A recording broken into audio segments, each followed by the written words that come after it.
25 বলে করলেন half century, 41 বলে করলেন রেকর্ডময় শতক, 12 চার ও 8 ছক্কায় ব্যাট হাতে ঝড় তুললেন প্রোটিয়া ব্যাটার ডেওয়াল্ট ব্রেভিস।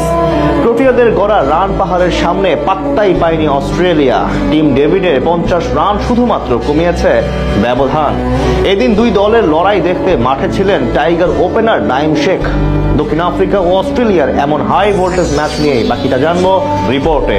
কিছুদিন আগে লিজেন্ড লিগে সেঞ্চুরি করে তাক লাগিয়ে দিয়েছিলেন এবি ডিভিলিয়ার্স। আজ ঠিক নিজ আইডলকে অনুসরণ করলেন ছোট ডিভিলিয়ার্স খ্যাত প্রোটিয়া তরুণ ডেওয়াল্ট ব্রেভিস। এমনকি দক্ষিণ আফ্রিকার ইতিহাসের সর্বকনিষ্ঠ সেঞ্চুরিয়ান বনে গেলেন এই উঠতি তারকা। তবে সব ছাড়িয়ে অস্ট্রেলিয়ার বিপক্ষে এদিন তাদের লড়াই হয় হাড্ডাহাড্ডি। ডারউইনে আজ টসে হেরে প্রথমে ব্যাট করতে নামে দক্ষিণ আফ্রিকা।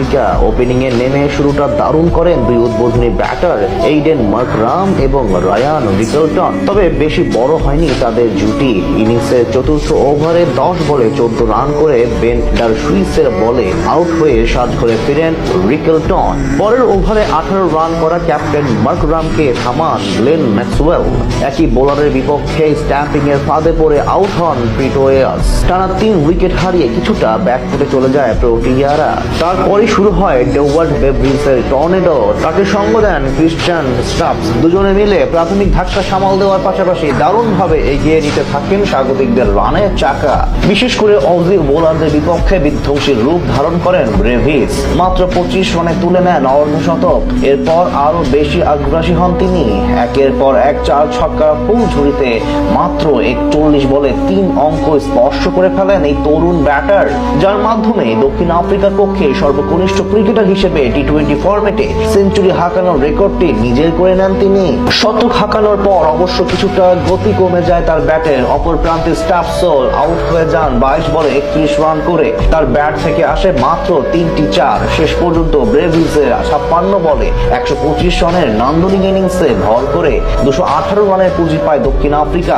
অজিদের হয়ে 2টি করে উইকেট নেন বেন ডারশুইস এবং গ্লেন ম্যাক্সওয়েল।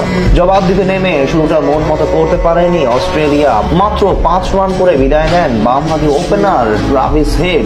খানিক বাদে একই পথ ধরেন ক্যামেরন গ্রিন। তাকে আউট করেন মাফাকা। তবে এক প্রান্ত আগলে রেখে দারুণ ব্যাট করতে থাকেন অধিনায়ক মিচেল মার্শ। তার সঙ্গে যুক্ত হন টিম ডেভিড। দুজনের কল্যাণে আবারও ম্যাচে ফিরে সফরকারীরা। তাদের জুটি ভাঙেন কেভিন বোস। 22 রান করে তার বলে আউট হন মিচেল মার্শ। এরপর বলার মতো আর কেউ হাল ধরতে পারেনি অস্ট্রেলিয়ার। এক প্রান্ত দিয়ে টিম ডেভিড লড়াই চালালেও বাকিরা ছিলেন নিষ্ক্রিয়। 4টি চার ও সমান ছক্কায় 50 রান করে বিদায় নেন।